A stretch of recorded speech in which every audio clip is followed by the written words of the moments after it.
ज़ालिमनि 6 महीननि जे अली असग़र ते बि रहम न कयो।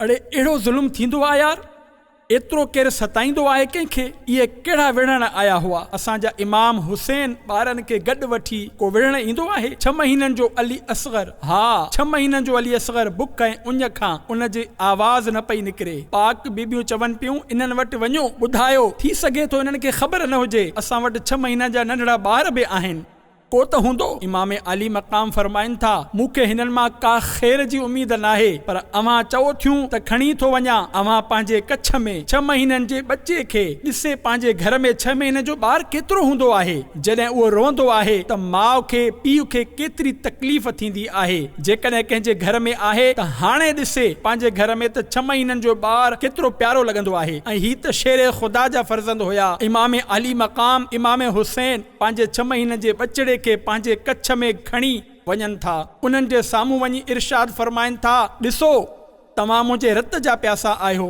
ही ॿारु आहे 6 महीननि जो आहे। उन खां हिन जो हाल बुरो आहे। परदेदार बीबियुनि खां हिन जो हाल ॾिठो नथो वञे। जेकॾहिं तव्हां हिन खे पाणी पीआरींदव त हिन में एॾी ताक़त कोन अची वेंदी जो ही घोड़े ते वेही तव्हां सां विढ़ण शुरू कंदो। ॾिसो हिन जी निड़ी में पाणी जा कुझु फुड़ा विझी छॾियो।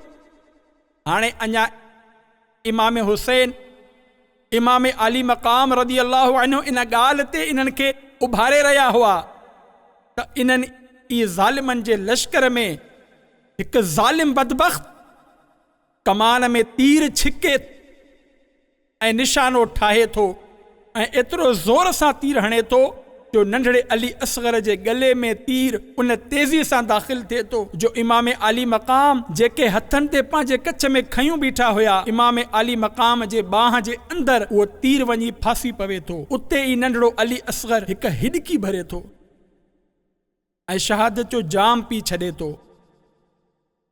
जॾहिं इमाम अली मक़ाम इन्हनि खे खणी मोटनि था त पाण चुरपुर बि कोन पिया कनि। पाक बीबियूं सम्झनि पयूं त शायदि पाणी पीआरियो वियो आहे। इमाम अली मक़ाम जॾहिं अली अकबर सां गॾु अली असग़र खे बि रखियुनि ऐं फरमायुनि त हाणे तव्हांखे अली असग़र जी उञ वारी आवाज़ ॿुधण में कोन ईंदी। ही नाने साईं वटि वञी कोसर जा जाम पीअंदो।